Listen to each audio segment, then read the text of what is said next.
Great evening, ladies and gentlemen. I thought I said great evening. All of you join together and say great evening. Great evening. Thank you. Respected President and other office bearers of the Rotary Club of Madras South, my good friend Madhu, who frequently pushes me into the water. Ladies and gentlemen, it's again a great pleasure to be in this fellowship with Rotarians, as I myself am a Rotarian, though many of you may not know, though of course I am an honorary Rotarian, because I was awarded an honorary membership of the Rotary as an honor when I was the Superintendent of Police Ramnath, in honor of the innovation of Friends of Police, which I started there in the year 1993. Yes, innovation is something that has captured the imagination of this generation, particularly in the last 30 years, after Peter Drucker spoke this aphorism, innovate or perish. But in the Indian context, I would amend it rather cynically to innovate and perish. If you innovate, either you are caused to perish or your innovation is caused to perish, whichever is earlier, or both. So there is a lack of enough support, recognition and environmental infrastructure for innovators in our country. And probably talks like this could be the spark that could create change in the minds of people, because all change begins in the minds of people. The Rotary Club itself was a small idea in the mind of one person. And now it has become a universal institution, a movement. And that has been a source of great inspiration for me as I, as a young officer, decided to innovate. The police, you know, is a very status quoist organization. And you only succeed by conforming to existing patterns.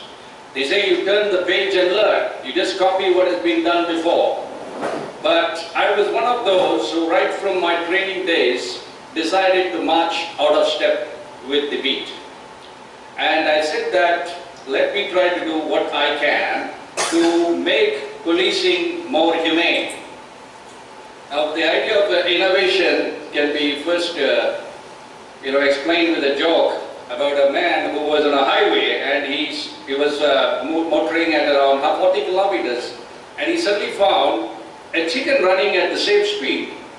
He became curious and he increased his speed to 50 kilometers, and the chicken also was running at the same speed. He moved it to 60, and still the chicken was running as well. He leaned across and wondering what is happening, and he found that the chicken had 3 legs. He again accelerated to 75 kilometers, and the chicken, 3-legged chicken, caught up with him.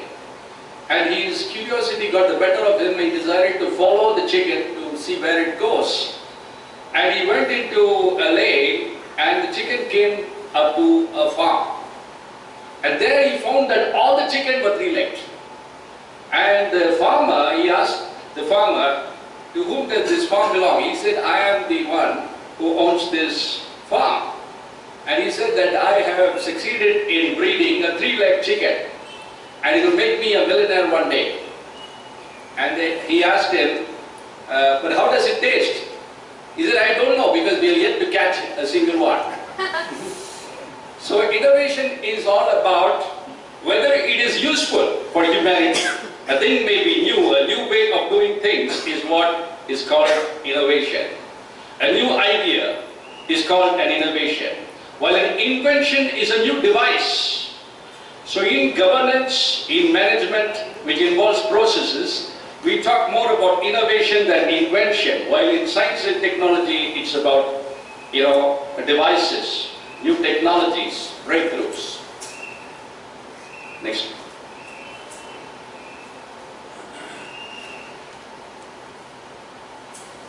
So you see that on this graph, you will find certain processes which are high on innovation but low on improvement, whether it's really useful. But the really useful segment would be what? Of these 4 quarters, which would be the most useful, most effective? Number, the Right at top? Innovation and improvement. And it should be a new way of doing things, and it should lead to improvement. It should not just be a new way of doing things, and it should not just be pure improvement, but it should also involve something novel. Now, remember this, and when you look at the innovations that I have started, I'll be asking you for your value judgment about each of these aspects, whether it is in sector 1. Shall we start with this sector 1, no improvement and no innovation, 2, improvement but no innovation, 3, innovation and improvement, 4 is innovation but no improvement. Remember that. So you just have to say it's in 1, 2, 3 or 4. Move to the next one. Next one. So the Friends of Police movement was started by me in 1993 based on my experience when I was walking 3 feet ahead of the former Prime Minister Rajiv Gandhi and the world's first human bomb exploded. I was thrown in the air and I was found initially unconscious and then bleeding with hundreds of steel pellets which still remain embedded in different parts of my bony and flesh structure. And as I lay there unable to even stand and basically I was crawling, an inspector of police who saw me earlier picked me up and put me in the back of a jeep. And then a civilian who was a poor boy, a torn shirt I remember, he cradled my head in his lap and gave me drops of water. Somehow subconsciously this idea developed in my mind as I recuperated over the next couple of months. And a year or 2 later, I was posted as SP of my first district. And as I was sitting in my bungalow, I said that God has preserved my life for a particular purpose. What is that great purpose?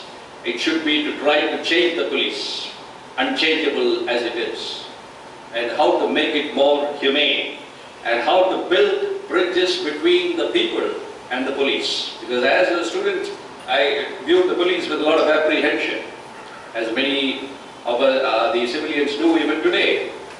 And so as I kept cogitating, suddenly the idea flashed up. FOP, Friends of Police, because the police are always fond of abbreviations. SP is, what is SP? Superintendent of Police. DCP? Deputy Commissioner. Deputy Commissioner of Police. DGP? Director General of Police. You're all well versed. In many places, they are not able to really spell it out. And Commissioner of Police and so on. So FOP was a perfect match for it. Friend of Police. He's not an agent of police. And I was also studying French way back in 1980 when I was the +2. And probably the phrase for a policeman also influenced the formation of it. So innovation happens even without the innovator knowing what exactly are the full roots of it. And so agent de police is a word for a policeman in French. So instead of agent, an agent, which has negative connotations, I thought, let me come up with something more positive, and the idea came up, suddenly sprang up, Friend of Police, like a flash in the pan, and I thought that's good. And so I started speaking initially like in Rotary clubs in Madurai, ironically, and a lot of the audience said, yes sir, we too want to be Friends of Police. So I found that it had an appeal to all strata of society suddenly, where the police were earlier aboard. Why are the police aboard? I came up with this new theory called power syndrome, where the power haves, if you share power with the power have-nots, then you're loved. If the power haves do not share power with the power have-nots, you are hated. So that's why there's a love-hate relationship between people in authority and the very civilians whom they serve, or the general public who vote them into power or put them in positions of power and pay them to serve them. And so, to bridge this gulf, I found Friends of Police is a formula not just for the police, for any organization which needs to build bridges with its larger constituents. In fact, Reliance experimented with it because a police officer who joined Reliance started Friends of Reliance to protect some of their installations in different parts of the country. And you would have seen some political parties, Friends of Bill Clinton, Friends of particular parties in India, and Friends of various organizations So basically, it is to realize the inchoate idea of fraternity. All of us in democracies, right from the French Republic, which came into being after the French Revolution in the 19th century, and be a part of that heritage, have experienced liberty and equality. But what is this concept of fraternity? It has not been realized. Yes, you have a sense of fraternity in the Rotary Club. When you come together, you make common cause and serve the underprivileged and see what are the felt needs of society and try to mobilize resources to meet it. But how to realize this on a mass scale? And so this Friends of Police became a tool by which the police can build bridges with the people. You know, the ultimate masters of the police, I ask myself, who are they? Is it the government? Yes or no? It's the people. It's actually the people. It's the ordinary people of India who are, have put us in this position, who have given us the power. How do we know that? What's the legal basis for that? The Constitution, the preamble, the first words of the preamble, what are the words? We the people of India. And therefore the power actually comes from the people. So why should the people hate the police? It is dysfunctional both for the police and for the people. And so when I started Friends of Police movement one morning, see, an innovator in government service faces a lot of risks because you're looked, you know, with a sense of suspicion. There is not enough support, as I mentioned. And if you ask for an approval, I would have waited till now to get the approval. They would neither say yes or no. And so what I did one morning, that's why somebody said it's easier to get forgiveness than to get permission in the police. You start something and then ask for forgiveness, they give it to you. But you ask for permission, you will not get it. So I did not do the foolish thing of asking for permission. But one morning I told the press, the vernacular press were my friends of those days, and I told them that I'm going to start a new movement, Friends of Police movement, in which we're going to enroll 20,000 civilian volunteers. They're not going to be recruited or enlisted, but they are going to join voluntarily. And so when this message spread, thousands of people were enthused, and it was a breakthrough. So that's why innovation should result in a breakthrough. So it led to a lot of crimes getting resolved. Coastal security was a big issue in Ramnath district, and we could tackle many of the coastal issues very effectively. Communal issues was a big problem, and I got intelligence and information from members of particular minorities in hypersensitive situations, which helped us resolve the issue without resort to force. So it became cost effective. So we were building bridges with people cost effectively. And within a few months, when I wrote to the DGP that not just a similar initiative as I started, and he wrote in a circular to all superintendents of police in the state that do something similar like Prateep Philip. I called him and said it should not be similar but the same, because unless you institutionalize the concept, people will keep reinventing the wheel. Nothing gets stabilized. It will not get institutionalized. But you know, every idea has undertakers, somebody who is ready to bury it. So the one undertaker in the DGP's office, to whom the fight was referred, he said, "This is a good idea, but let it die with Philip when he leaves the district." This is the idea, this is the attitude in India. It's a good idea, but let it die. Why should a good idea die? That was my challenge. And so in the Chief Minister's conference, the present Chief Minister with the first term, she was very interested in listening to young officers and their ideas more than to the old ones. And so when my turn came, I said, I read out a cost-benefit analysis of Friends of Police. It was just 5 minutes. And I said, Madam, I request you to extend this movement to the whole state. And in one order that she issued, a government order, she declared that this movement is extended to the whole state as I desired. So once you innovate, you need to disseminate it, and you need to have the political skills to get the backing of the highest in the state or the country. That is a challenge for an innovator in India. Unless we have that kind of innovative environment in the public sector, in governance, in management, you will not have good startups. It will just remain a slogan. The government itself should be innovative and encourage this attitude of doing something different, something that is not just different but useful to people, that will add value to the lives of people. And that motivated me further to innovate. Next. Some years later, as Commissioner of Trichy, one evening, I said that why should people who have their properties stolen, and the police in some cases are able to detect, but the police don't have a magic wand to detect every single case. And therefore, when it is not detected, doesn't the citizen have a right to private property to own? And it has been not taken legitimately, which the Constitution allows, but has been taken illegally by a criminal. So the state should step in and compensate or pay back the assessed value of that property, whether it is the jewels of a woman that has been stolen, or whether it is any other means of living of anybody that has been lost in crime.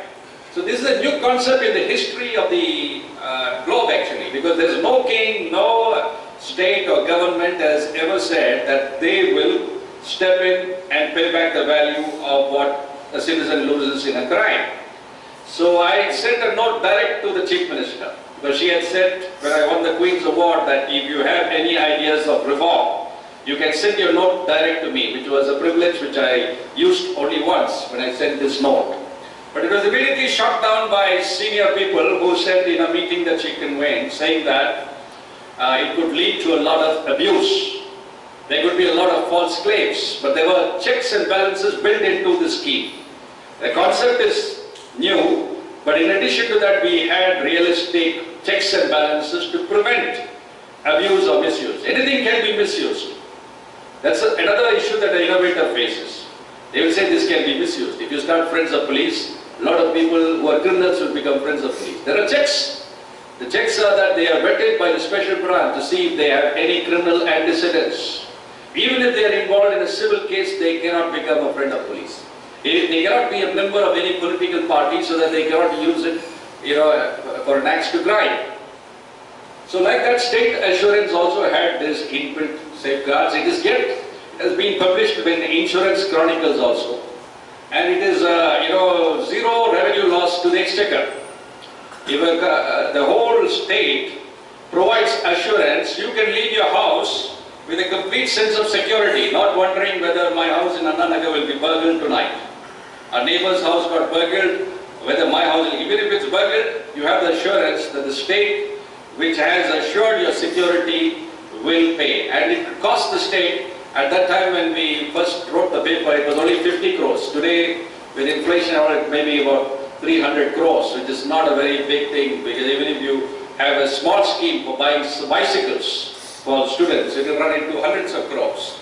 Well, this will give an umbrella of protection and psychological assurance. And imagine the amount of goodwill it will generate for the government. Next. Anti-bucking cell.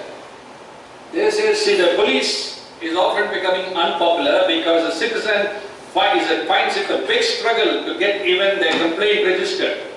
But the police side, there's a lot of pressure because they feel that the burden of detecting will increase. The number of cases will pile up. And they will be under a lot of pressure from senior officers and from higher authorities. And therefore they buck it. Bucking means they suppress the occurrence. The sub-inspector would receive complaints and put it into his drawer without registering it. But the anti-bucking cell, which worked under me as Commissioner Trichy, was a cell which said any citizen whose complaint was not entertained, not registered in the police station, could come to the anti-bucking cell and they would register it and get the approval of the Commissioner to go ahead to direct the local SI to investigate and detect the case. So that's the ABC anti-bugging cell. Next, these are innovations in policing. When I was SP Ramnad, I found there was a lot of issues about smuggling of fuel, smuggling of ammunition, grenades, firearms, etc. At that time, LTT was at its heyday. And therefore, I started something called shore care committees, which is not just meant that they will be eyes and ears for the police, but that they will take care of their shore, 89 coastal villages in Ramnad district. And I wrote to the then DGP, and they started shore care committees along the entire coast of Tamil Nadu for the purpose of this kind of holistic care. Next. As ADGP EOW, my latest assignment in the last 2+ years, I thought that the focus should not be in getting cases registered after a person is cheated in a large-scale scam, running into hundreds and thousands of crores. Instead, let us focus on prevention. So I came up with this concept of scam buster. Scam buster meaning that people like you who are financially savvy, people who have worked in banks, RBI, SEBI and so on, who are retired, they would form committees in all districts in Tamil Nadu, and they would advise the public, and they would also give information to us about new scams that are being advertised. SMS messages coming out and so many other things, by which the public are lured that they will get 24%, 36% interest, and they lose both the capital and the interest. And so I said that Tamil Nadu has become the Nigeria of India, and therefore during my innings this should cease. And this has happened.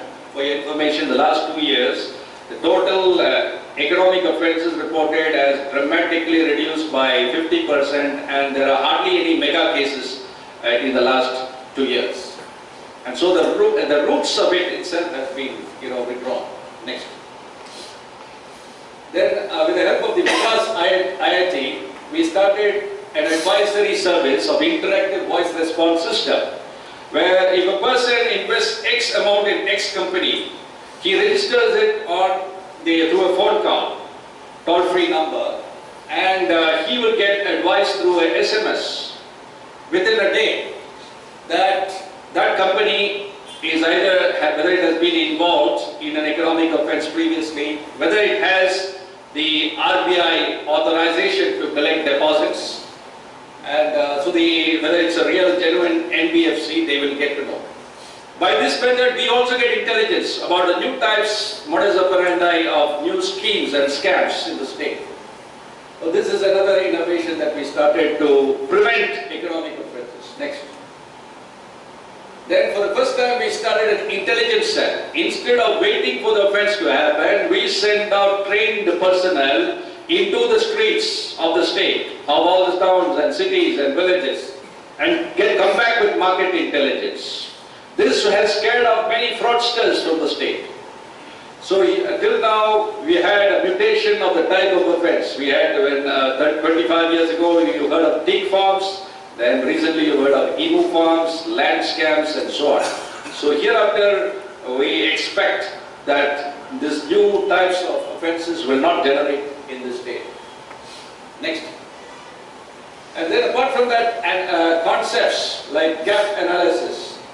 I worked out this formula of gap between the assets and liabilities, because we have the power under the Tamil Nadu Protection of Interest of Depositors Act to attach the assets of people who are involved in offences. But normally they focused only on their land, properties, assets. But I said there are so many components in assets. It could be fixed assets, it could be deposits in banks, it could be receivables, and other movable properties. So L minus A plus B plus C plus D gives the gap. That means to what extent would be able to repay the depositors, the complainants in these large scale cases. So this is a new tool in investigation of economic offences. Next. Those are the police and governance related innovations. In the year 2006, I discovered that the recession, who led the world into recession? Who were the top honchos managers? Where were they educated? US. US. And which universities?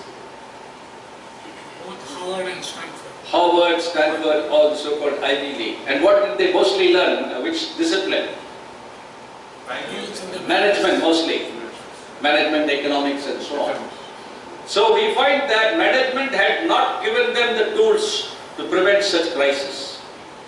And very often the economists are not able to predict a crisis. So when the Queen visited in the wake of the recession, one of my alma maters, the London School of Economics, and asked the head of the department, why were you wise guys not able to predict this crunch? They said it was the collective failure of many bright minds. But I think it is the willful failure of many bright minds. They decided to turn the other way. But economics is the world's first discipline in the history of knowledge which focuses on excellence. And EXE is the root of excellence. You pursue excellence, automatically numbers will chase you. Numbers meaning your income, wealth, savings, all the numbers concerned. So this is the focus on human capital. And it is the first discipline that will connect anything under the sun and over the sun. Now you're learning subjects in silos, and that is why there's not enough innovation. You study only biology, you study chemistry, you study physics. But actually in real life, it is actually an interconnectivity. Our body, does it not have aspects of biology as well as chemistry as well as physics? So when you're studying it only in the silos of biology, you're ignoring the other dimensions, and that prevents us from finding effective solutions for problems. So all knowledge is divided into silos for 4 or 5 centuries. And for the first time, we have been able to put it in one concept, economics, which means you pursue excellence, automatically the numbers will follow. And it has 4 dimensions: personal excellence, interpersonal excellence, corporate excellence, design excellence, and quality standards excellence. When I was a student about 30 years ago, there was a book about the pursuit of excellence, which was all about corporate excellence. They have short-circuited the process of excellence by going straight to organizational excellence, when the building block should be personal excellence. It should start with kindergarten, where in kindergarten, instead of teaching children, and even now as then, how are children taught the alphabets? A for? What is it taught? Apple, even today, not even the Apple iPhone. B for bat and so on. It's a materialistic alphabet. The child anyway gets to know these things. Instead, you teach the child A for alertness. And giving them example of crossing the road, you got to be alert, watch, look left and right. So the child learns new habits.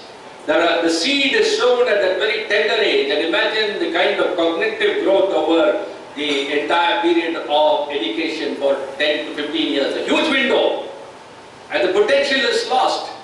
You see the kind of half-baked people that we emerge as at the end of education.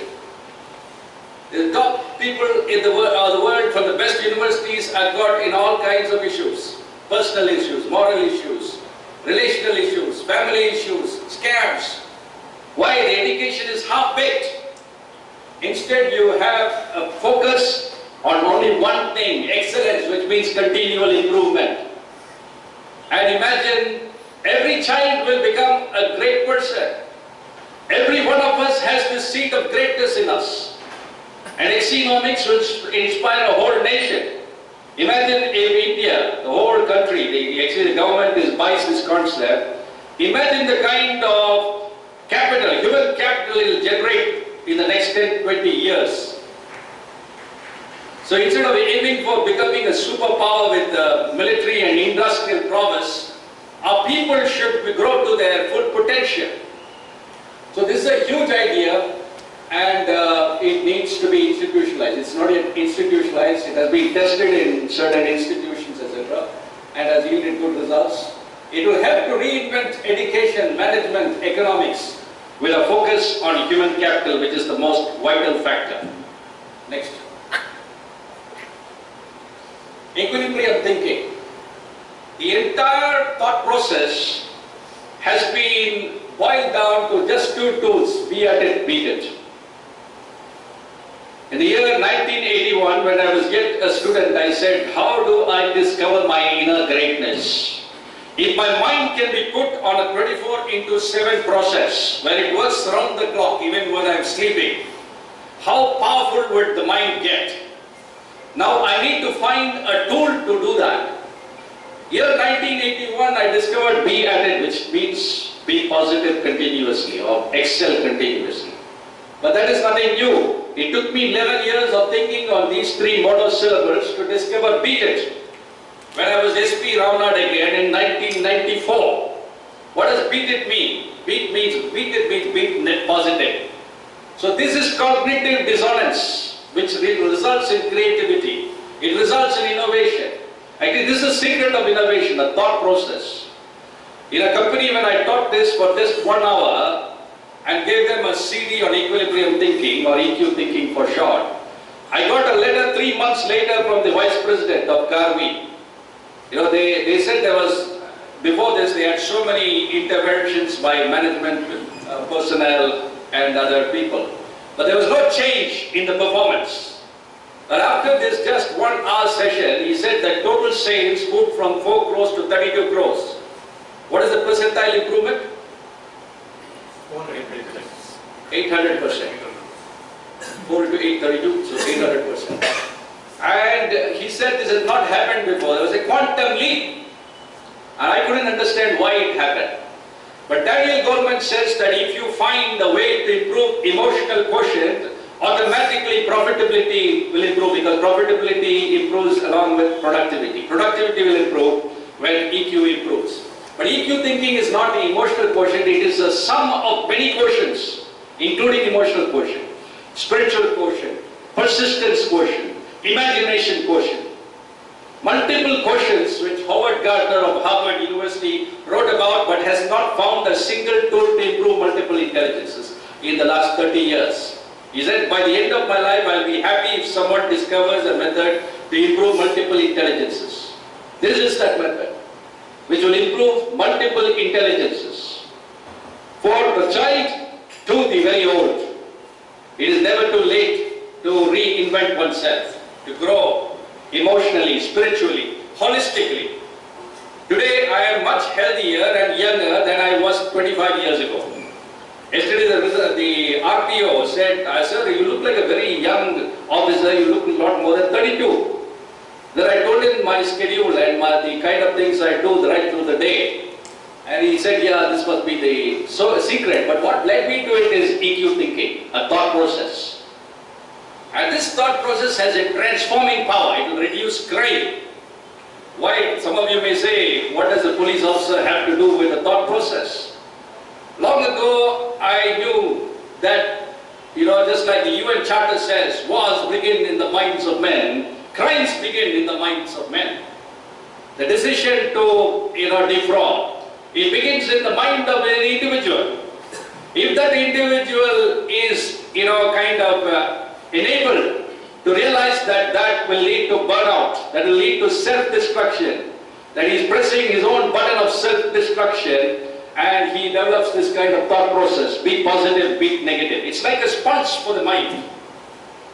I said it should be a soul pulse, which is beating all the time, 24 hours. So even when you're sleeping, it's working.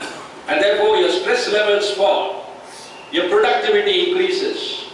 You are able to deal with anger, which is beat anger. See, it basically involves connecting all human values, specific values, like be at it means be calm. To defeat anger, beat anger. So you give yourself not auto-suggestion, as Emily Cohn said, which is weak, but auto-command. This is a new concept. The whole concept of equilibrium thinking is a new branch of psychology, equilibrium psychology. Equilibrium psychology, for many years, psychology was dealing only with the disease of the mind. And then Martin Seligman of the American Psychology Association said, we need to turn it to positive psychology. Both are inadequate. You need to have equilibrium psychology or equilibrium thinking where equally you are dealing with the negative and the positive. How do you deal with the negative? You negate the negative. What is negative? Negative. It's positive. And how did I discover it? You see, you breathe in oxygen. Is it positive or negative? Positive. You breathe out carbon dioxide? Negative. It's not negative. If it's not negative, it is positive. Then how is it positive? You're expelling it out. You are expelling the what? carbon dioxide, which is negative, you're expelling Correct. it So out. what is that process? That is a positive one. Yeah, negative, negative. Negative, negative is a It's positive. positive. That's how it is positive. But what is your initial reaction? Oh, it was negative. Negative. Because you're conditioned like that. And you have realized only half your potential till today because you are focused only on the positive. We are what we are because of our strengths. We are not what we should be because we have not dealt with the negatives.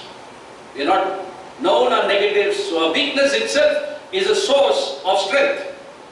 So imagine the revolution caused in HRD when companies introduced this. That till now, they blank out the negatives. And you say this negative of yours can actually be an asset if you turn it around. A person is very angry, he is able to turn around his anger into some positive force. Will his productivity increase or decrease? It will increase. And so to go back, I want your judgment on each of these innovations as I recall it. FOP, is it 1, 2, 3 or 4? 4 is, how many people say 4? 4. 3 people. And how many people say 3? 3. Okay, 3 is habit. The 3 is improvement and innovation. Right? Yeah, both. That is the holistic thing. So Is the what will sustain, the innovation that will sustain. Because it's both innovative and useful. Number 2, the idea of state assurance. Is it 1, 2, 3 or 4? 3. How many say 3? 2, 3. Those who are inclined to say 4 or 1, don't that's one more, you speak your mind. And so don't be hesitant. So how many say 4 or 1 or 2? Then what are the others? Only 3 people raise their hands for 3. Then what is your opinion? Unsure of it. You're not sure? Yeah. But what is your initial inclination, just top of the mind? One. Trying to recollect that. 1. That is, you're saying it is not, it is It's not workable. it's not workable, that's it. Okay. Theoretically, it's good. Theoretically good. If the government can execute it on a continuous basis, Anything starts as innovation. So FOP itself, people told me that it cannot be sustained. Because a lot of people who have hidden agenda to commit crime will become friends of police.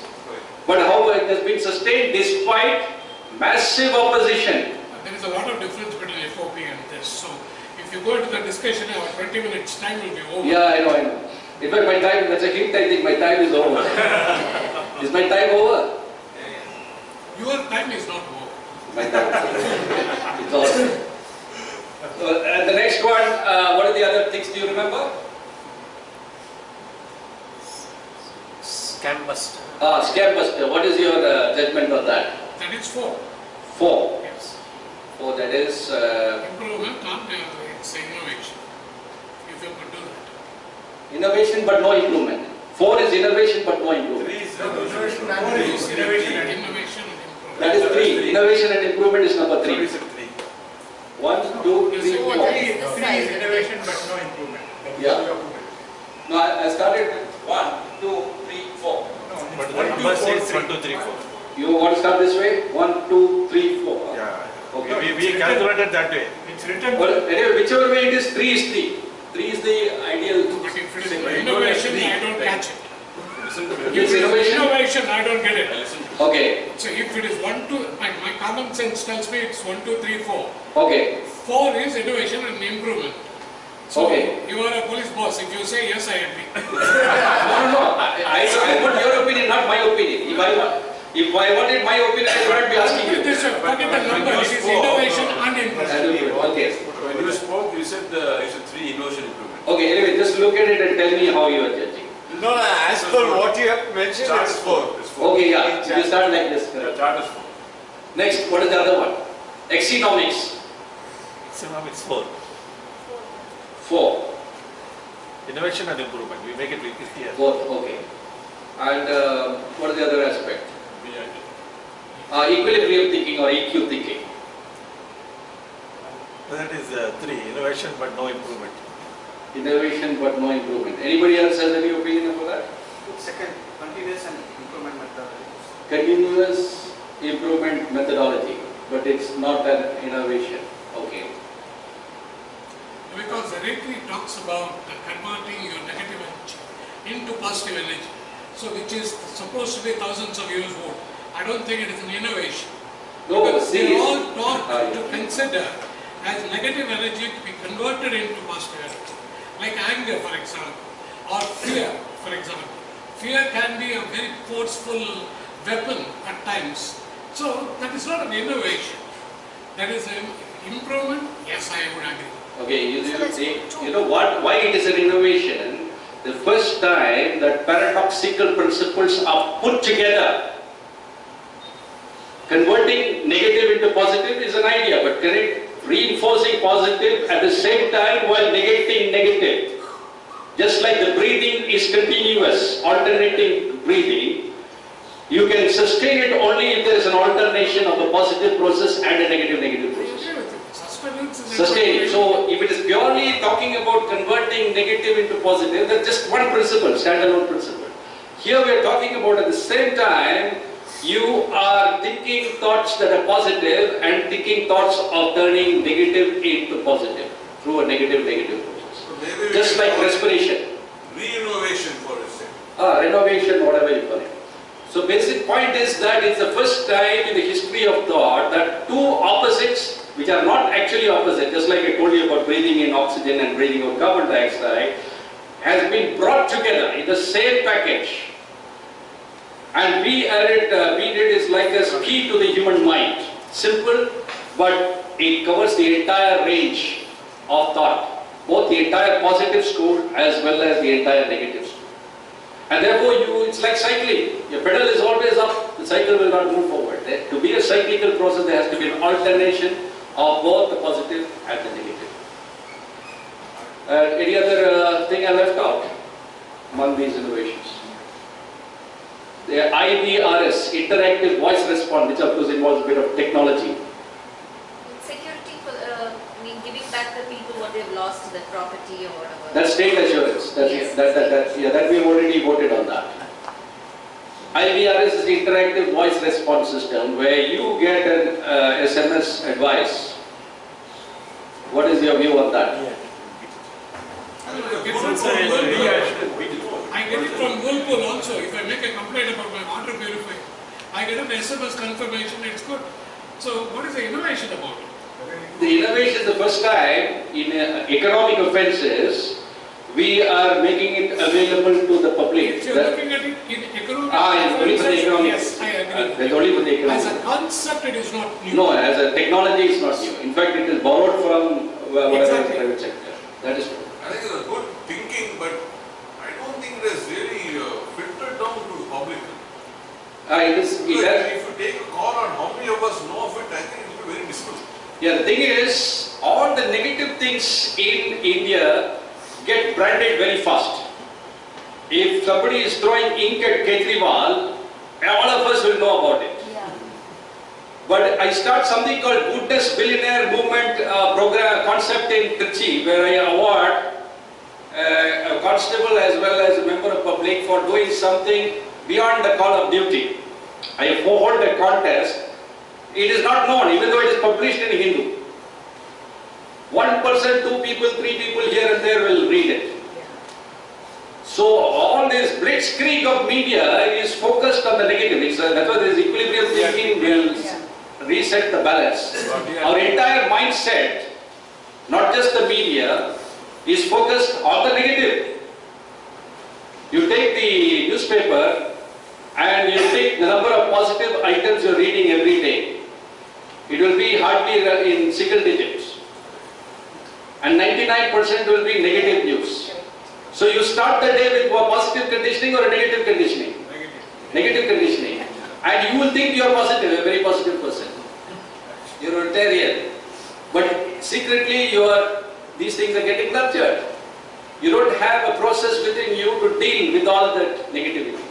See, there are certain negative things like fear and anger and all that. I think it will come under two.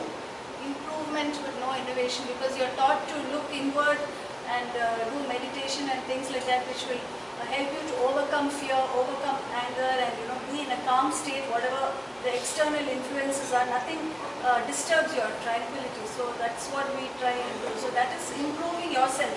Yes, correct. Correct. But So then all these newspaper things, media, whatever happens, it just doesn't get into you as such, because you are in a tranquil state of mind. Okay, now I tell you, don't think about a white polar bear. What are you thinking about? Black. You are first thinking about what? No, polar bear is white. No, I am asking you, don't think about a white polar bear. The first you think of is snow, ice. Yeah. You are actually thinking about a white polar bear. Yes, yes. This is called our human mind has an embedded negative. That's why psychologists, when I first discussed this concept with them, they said, there's an embedded negative, so you don't tell people, don't do it. If you tell your child, don't do it, what does the child do? He'll do it. Do it. So all of us have that embedded negative. Now how big it is an innovation is, one man who read my website, EQ Thinking, some Vedic trainer he said he was, he invited me for lunch, and he said, I'm going to test it with my clients, my trainers. And the evening he sent me a mail and he said it is working with my clients as well as my trainers, and the explanation he gave is that you have used a pugilistic verb, beat, which has a positive sense. If you say don't get angry, you tend to get angry. But you beat anger, it becomes like a challenge. It's a sportive challenge. And you are all charged up to overcome it, and the negative connotation is lost. So be it, be that, the same number of letters, same number of syllables, unique in all of language. In no language you can discover this together. In Tamil it is Ivar Ire, Ide Tamil. One of my students translated Ivar Ire, Ide Tamil. See, all this is there, as you said, in religion, in texts, in our sacred law. But put it together as a concept which you can walk home with it. So one man who heard me in one talk, he was a very fastidious chartered accountant, company secretary of a multinational. He said, this is too simple, it cannot work, he told himself. But anyway, while he was taking his 20-minute walk in the Ananagar Tower Park, he said, let me just try it. Be healthy, beat sickness. It's always in terms of these opposites. Be loving, beat hatred. Be joyful, beat sadness, beat depression. Be wise, beat folly.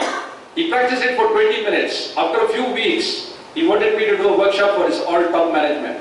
And people who are his neighbors, his employees also said they noticed considerable change. And a particular professor who was having great problems with anger, in the middle of a meal, he would get so angry and walk away, leaving his students at the meal. And he, while I was designing this whole program in the year 2000 or so, he took my CD, he listened to it several times, and being a doctorate in communications, he was able to internalize it even without attending a single talk or program of mine. And he, later on, his family members said, so at any age, you can reprogram yourself. So it is basically a programming language. So instead of, N, see right till now, you have been programmed N, Y. What is Y? Yes. How many no's have you heard from our parents while we are growing up? More no's or more yeses? No's. So how do you overcome that programming consciously or unconsciously? So to turn every no into a yes, As you said, of course, some levels of negative emotions are functional. I should have some sense of fear so that I don't jump off this balcony. But if we're talking about dysfunctional levels of fear, anger, hatred, we all have prejudices. So that means it involves a certain level of dislike for some other people. So how do you beat anger? So be calm, beat anger is the mantra. Mantra is not mantra. It's the training for man to be man. Training of man to be man. Be calm, beat anger. This programming language, you keep your inner dialogue. Daniel Goleman says in his book EQ, he said that there should be a continual inner dialogue, but he could not find a method of inner dialogue. So a continual inner dialogue, that means what is influencing you is not my speaking to you, but what you are saying about what I have said. Suppose you say this is no good for me, this is useless. It's unlikely to impact you. But if you say to yourself, yes, I can try this, yes, that seems to make sense, yes, I need it. So who is influencing you? Actually, it's the reaction. It's a reaction, but ultimate autonomy lies with you. It's your self-talk. It's your attitude to... It's your attitude, but your attitude till now has been, without your conscious adoption, you have developed certain attitudes. That has run you into a lot of walls, a lot of problems, barriers, issues, loss of opportunities, etc. Now you choose those attitudes and you are able to reprogram, be calm, be anger. So you can practice it. Because it's binary, I converted the entire thing into a binary language, like the computer says 0, 1. You can now reprogram it because it's only binary, yes and no. The subconscious mind works on a binary principle of yes and no. Now you are turning that no's also into a yes through a no-no process. Whatever is no to you, you know what is no to you, but you don't know how to handle it. But now you develop this prowess, this inner capacity to handle the negative. See, I was never a very physical person, but today I spent 2 hours in physical activities. I think EQ thinking was what gave me that ability to take the pain and discomfort. So half an hour in the morning aerobic exercise, half an hour in the gym, half an hour walk every day, half an hour in the sauna, 2 hours every single day. And in addition to that, 1 hour of meditation where I write 2 pages every day. And every 100 days it turns into a book of management and leadership. So your productivity increases without stress, and I'm not at all stressed. And so you get to be effective in every role that you play as husband, wife, mother, daughter, citizen. Every role you need to realize your higher potential, and it is an incremental improvement. It's not that overnight you overcome anger. But you will find that over a period of few weeks, you are better off. And you will be able to handle not just the negative, but you reinforce your positives. Because we are what we are because of our strengths. You need to further reinforce those positives. And then negate the negatives. Thank you, ladies and gentlemen.